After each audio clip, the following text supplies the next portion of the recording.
Fentanyl-laced drugs, school shootings, social media bullying, these are worries that parents face each and every day. But there is another, and that's the exploding addiction on sports betting by young adults and often even children.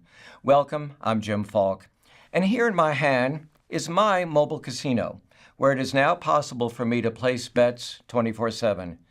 Did you realize that now 38 states allow sports betting? Consider this. Upwards of 80% of high school students have gambled this past year, with a number approaching 20% showing signs of addiction, losing control. Adolescent boys, for a variety of reasons, which we will discuss, are particularly susceptible to the dopamine high. Who profits? Casinos, bookies, online gambling platforms, but who else? Well, here's a surprise. Colleges and universities tend to look the other way when their athletic departments prosper or when they sell email addresses belonging to their alumni. In today's program, our expert guest will tell us how to detect if someone you know is at risk and what is being done to reverse what can only be described as a national epidemic. First, let me welcome Les Bernal. He's the National Director of Stop Predatory Gambling. That's a nonprofit network with members across the entire United States that describes its mission as revealing the truth behind gambling operations to prevent more victims.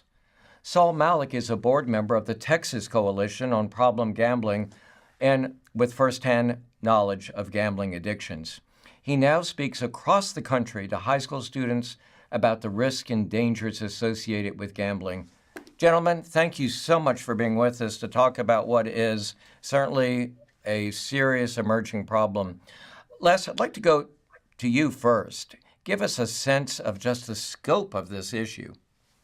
Yeah, well, this has exploded really over the last 5 years as a result of a Supreme Court decision that happened in 2018. It was driven by gambling interests in the state of New Jersey, who they are the Atlantic City type gambling interests who were being squeezed by neighboring states as more and more states got into the gambling business.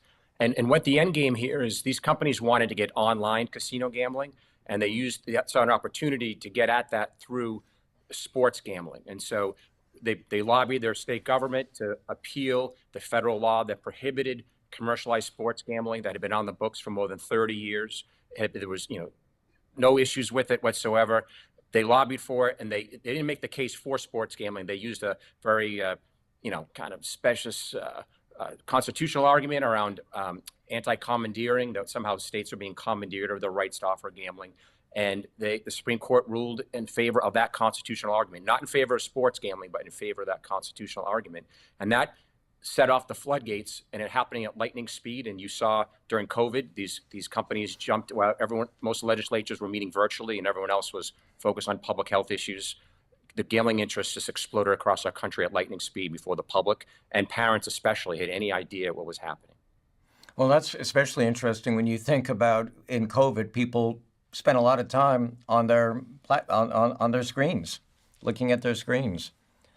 Saul, you have a really interesting story. You were a student, graduate of Trinity University in San Antonio.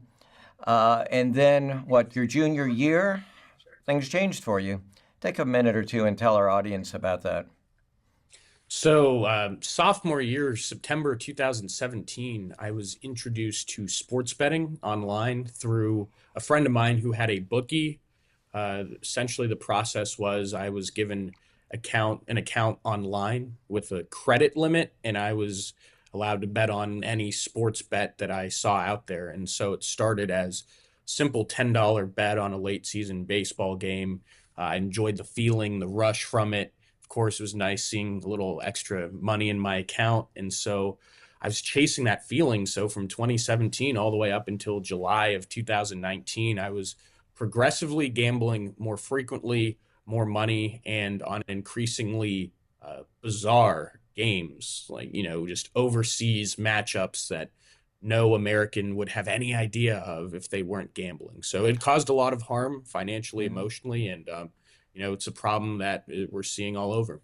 So did you put these charges on a credit card, your own credit card, or how'd you pay? No, really, the process was sort of like an honor system. So the bookie would say, here's 500 virtual credit. And then at the end of the week, Venmo or PayPal or send the money digitally to the person in charge of the operation. So it was really just a credit thing. And I think that these operators now are looking at that method and saying, well, we're the legitimate guys here because you actually have to deposit up front. You don't have to deal with some sort of sketchy bookie. So it gets into some interesting conversation there. How and when did you realize you had an addiction problem?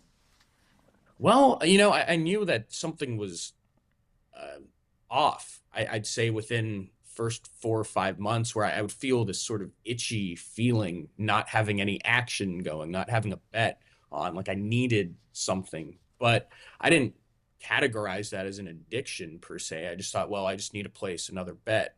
But I'd say I really saw some of the gravity of it when my parents pushed me to go to Gamblers Anonymous right before my junior year of college. So just about a year after I started gambling, that was when they said, they were seeing what was happening with it. And they said, you need to go get some help for this. So Good, it wasn't good for really them. on my own. But yeah, no, I know. Really good for them to do Well, that. I want to come back and learn more about this, but Les, these statistics are just staggering. 75% of college students have gambled in the past year. Some 3% of U.S. adults may have a gambling problem. 47%, college students have gambled on sports, and 22% of high school students. I mean, this is pervasive. It is, commercialized gambling today, and now its latest form of online sports gambling. It the advertising and marketing of it. It represents the public voice of American government to citizens in almost any state that you live in. Gambling is what we advertise to the American people more than anything else. And the introduction of doing now through sports is like, that's the one commonality that we all have in a country that's so divided politically, and we're all spread across the nation, our different little geographic corners. It's sports, pretty much all sports is what kind of unifies us in many ways. And so you have, millions and millions of American kids, young adults and kids growing up who follow their favorite teams, follow their favorite athletes. And I always tell the story, when I was a kid growing up, we used to collect baseball cards or sports cards of your favorite athletes and your favorite teams. Like, that's how you participated as a fan. But today, the gambling advertising and marketing that's pushed for sports gambling, it's dominant. It's everywhere. And, you can be in the middle of the day watching an NFL game or a big college football game, and get gambling advertisement after gambling advertisement is running, in the middle of the day when kids are watching this stuff. So it's been normalized.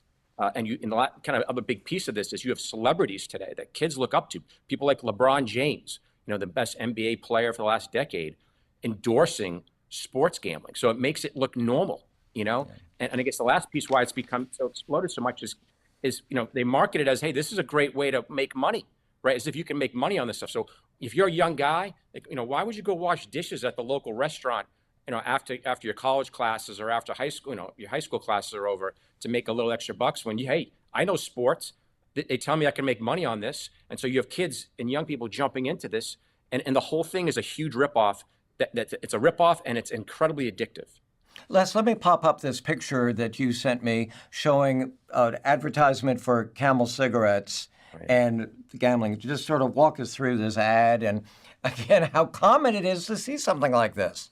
The issue here is government, in the early 1990s, every state attorney general sued the tobacco companies for their advertising of Joe Camel, going after these companies for actively luring kids into starting to smoking, a habit that was known to be extremely addictive and unhealthy for them.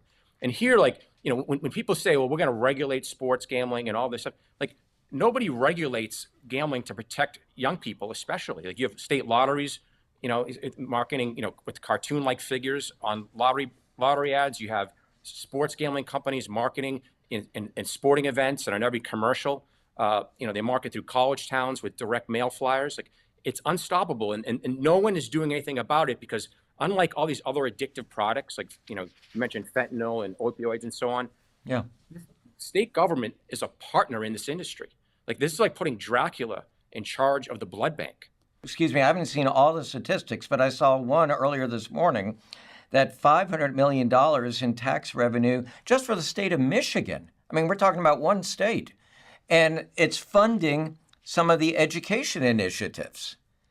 So it's awfully hard for, I guess, state budget director to say, oh, we don't want gambling. To be fair, though, Michigan's a good example because while we're talking about sports gambling, what they really want to get, like Michigan's a state where they have online casino gambling and sports gambling together. 90% of that figure you said comes from online casino gambling. So that what they do is they use the online sports gambling to lure in young people, young teens, and then they cross-market them to come over to the online casino business, which is where the big money is. So if you bring sports gambling into your state, you're not really just bringing in sports gambling. Coming right behind it is going to be online casino gambling in every dorm room, every smartphone, every tablet in the country. Hey, Saul, did a lot of your fellow students, were they all involved with this? Did you share? Were you betting with them and comparing your results? Or were you just really doing this always online with your smartphone? Well, what's interesting for me is the time that I was gambling, so 2017 through 2019, this was very early stage. In fact, 2017 was before the act that Les had mentioned was passed, when that was brought up in 2018. But as far as my friends went, at first it was a social activity because I would brag about some of my early wins and we'd get together and stream tennis matches in a dorm, drink some beers together and have a good time.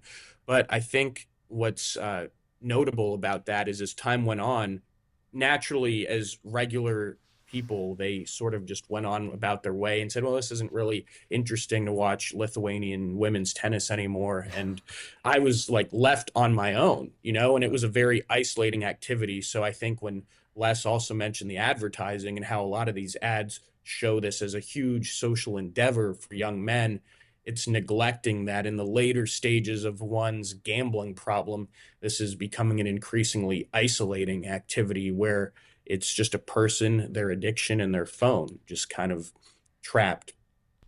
Les? Saul is reflective of what's happening literally to millions of American young men today. And when he talks about Lithuanian table tennis or whatever he was watching, Lithuanian women's basketball, like people, these companies like DraftKings and so on, like they're not pushing these young men to be watching Lithuanian table tennis in the middle of the night because it's a great sport. And I'm not diminishing the sport, just they're not pushing them there to watch it. This is about keeping these young men in constant action. So, it's keeping, because they recognize the demographic for this industry, the money comes from the casual player, and this is irrelevant to the gambling industry's business model. It's about getting people like Saul, who show a likelihood of chasing their losses, and then assigning him an individual who works for the company. They call him a VIP host, where they will call Saul with, hey, Saul, you haven't gambled recently, or, here's $200 worth of gambling bets. They'll send you text messages to keep them in constant action. So, so these young men, the NBA is over, 11 p.m., midnight.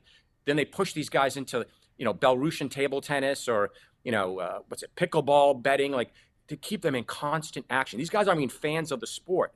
They're addicted to it. And these companies know this, and they get away with it because government is a partner to it all. Well, almost every day I get something from my favorite chicken place, Wings, Pluckers, saying, come in and get a free appetizer. And what you're saying is that students, young men, are getting email messages saying, oh, it's your birthday, here's a $100 free bet. Yes, so that's a good analogy, because when you get those ads for the, those text messages for the chicken place you're talking about, like the American Psychiatric Association hasn't identified eating, chicken wings as a known dangerous and addictive product. Right. They label commercialized gambling as a known dangerous and addictive product, as dangerous as opioids, cocaine, and heroin. And so that's what we're pumping at these kids. And they know, the gambling industry knows who their vulnerable people are. And instead of stepping in and helping people like Saul, they will take advantage of them relentlessly and pin them against the wall in a virtual way, marketing them until they lose absolutely everything. And in many instances, your viewers need to understand the highest rate for suicide rate, for any addiction in this country, the highest rate of suicide is for gambling addiction, because they put these guys into such a sense of desperation And so, because when you're a gambling addict, you end up lying to so many people in your life, because you're always borrowing money and that type of behavior. And so you've broken so many promises to people that you feel such a shame that people take their own lives. So I want to drill down a little bit on universities. And Les, you and I had the chance to talk yesterday. And some of the universities, like Michigan State University, which had received a lot of money, they've backed away from it because of opposition from some of their alumni. But just down the street from our studio here in Dallas, TCU, Texas Christian University, joined WinStar World Casino and Resort as a sponsor of their luxury suites. And this is just one example. And what they got in return was access to alumni email addresses, and in some instances at some universities, email addresses for students that were over 21. And in certain cases, they made a mistake and sent it to all students. I mean, that just seems pretty bad. That is an incredible example that is happening all over our country. So if you're anybody, regardless of your political stripes as an individual, wherever you sit on the spectrum, like the idea that a school like Texas Christian University would sell their lists to a casino operator to push a known dangerous addictive product, to their alumni base and to young people. Like, this isn't driven by a grassroots movement demanding this. This is being driven by greed. Greed is the driving villain here. And that's what's pushing this stuff, is greed of universities, greed of media companies, greed of these professional sports teams, and the gambling companies. It's relentless. And so that's what we're talking about here. And whether you gamble or not, like, you're paying for this. Like, you're going to know somebody in your life who's suffering from this. You're paying higher taxes for less services because of all this predatory gambling that's happening in our country. So you pay even if you don't play. So I want to hear more about your experience. What type of treatment did you get? Did you work with a therapist or Gamblers Anonymous or? So Gamblers Anonymous has been a steady source of help for me from my last bet all the way through now. I did see a therapist as well toward the early stages of abstinence when I really got serious about quitting in 2019. The therapist was more to deal with the financial implications, which I think also a lot of young people I talk to don't seem to realize the ongoing consequences that are still present once a person even divorces themselves from the action. So months later, I'd still have all this debt with these bookies, and I'd have to figure out how to best communicate with them and come up with a payment plan. And then Les even said it, working, washing dishes, which there's nothing wrong with it, but that is really a culture shock for myself and probably a lot of these young guys of the same sort of upbringing. Like, all my buddies are doing some sort of internship and getting great jobs, and here I am washing dishes because I'm in all this gambling debt. It's very difficult to get out of. So the treatment's been ongoing. Les, is there responsible gambling or betting? I mean, I bet my son-in-law that Virginia would beat Texas A&M, and by golly, they did. Is that okay? Yeah. So that's a $1 million question. And so we make the distinction of what you just described is called social gambling. Okay. And it was already legal for you and I to place a sports bet prior to the Professional Amateur Protection Act being overturned. Like, you and I could already place a sports bet with one another. What was illegal is you could not run your own sports book. So the kinds of gambling you're talking about, those are social gambling. There's no house involved. The March Madness brackets, the Super Bowl office pool, etc. Yeah. Social forms of gambling, those are already legal. That's not what we're talking about. What we're talking about here is a big government program that is partnered with powerful corporate gambling interests to openly exploit and manipulate the American people, especially young adults in America, when it comes to online sports gambling. Saul, were you suckered in by what I didn't know anything about until yesterday, and that are these loot boxes?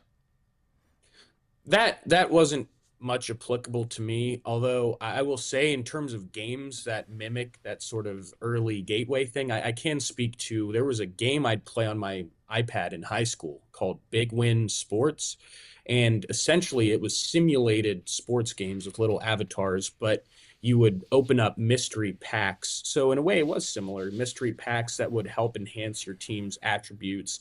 And you can play like thousands of these simulated games throughout the day. And I know a ton of guys that I went to high school with who were just absolutely glued to these FIFA like soccer packs where they would open up packs online, and you'd have guys running through the hallway cheering because they packed like a legend in the middle of study hall, like totally disruptive, but they were on it all the time. Les, explain what a loot box is.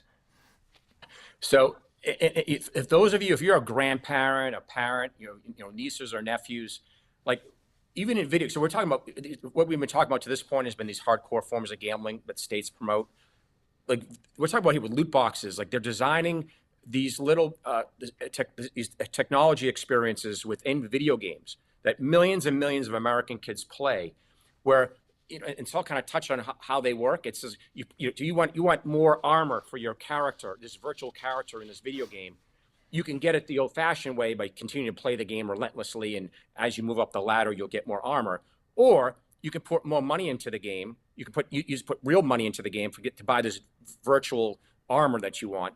But there's no guarantee that you're going to get that specific armor. They add an element, they call it a loot box, where they literally use a random number generator, which is the technology behind a slot machine, that you put the money into the game, but it's not necessarily you're going to get that armor that you want. You might get something, close to it or another object in it, but they're creating a randomization of the experience. So they're grooming kids for these types of gambling-like experiences in video games of all ages.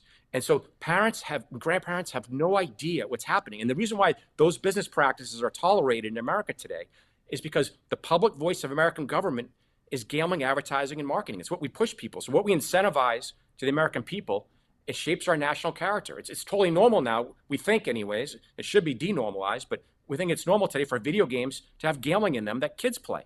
It's appalling. All these companies, many of them are facing serious litigation now for these practices. But if you're a parent, a grandparent, like you need to be on top of what your kids are doing with video games and all these forms of sports gambling that are happening in the public square today.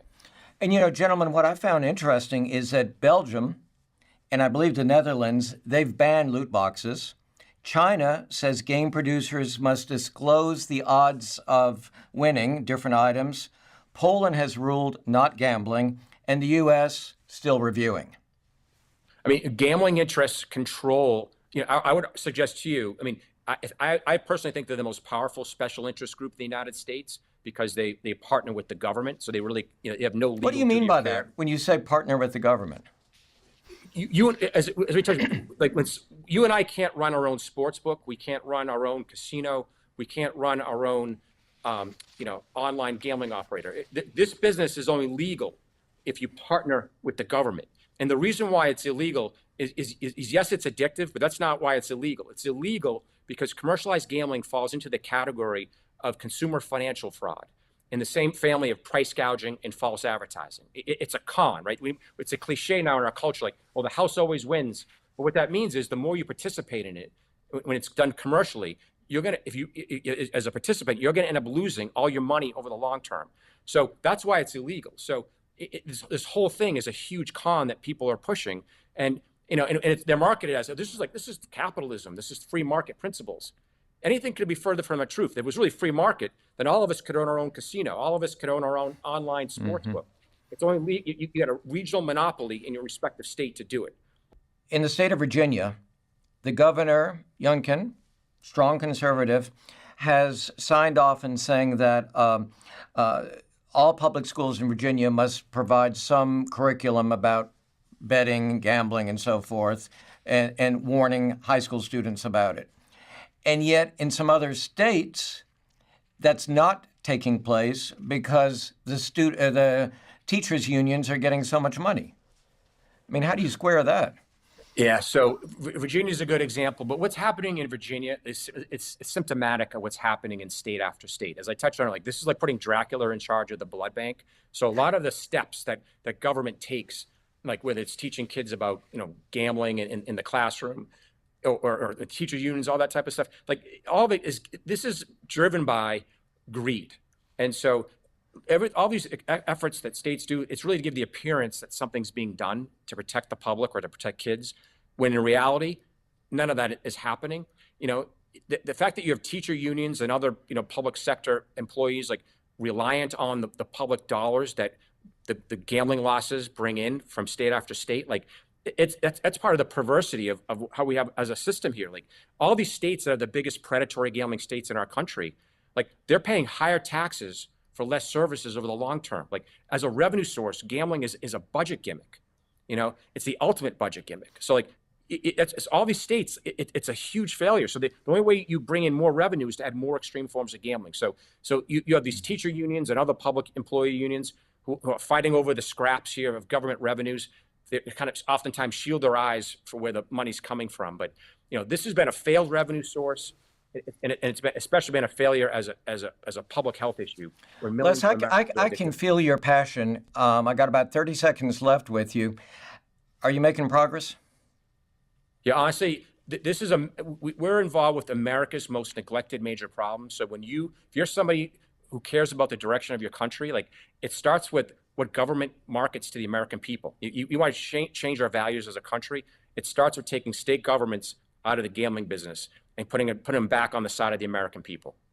And despite our efforts, we were unsuccessful in getting someone from the gambling industry to join our program for this discussion. That probably doesn't surprise you. Like so many things in life, moderation and responsibility and age appropriateness all need to be part of the discussion. Education, transparency, and oversight are critical to ensure that the appropriate guardrails are in place. If you know someone who is at risk or is suffering from gambling addiction, please contact Gamblers Anonymous, gamblersanonymous.org for assistance and to find a hotline in your state. Thank you so much for joining our conversation today, where we talk about things that matter with people who care.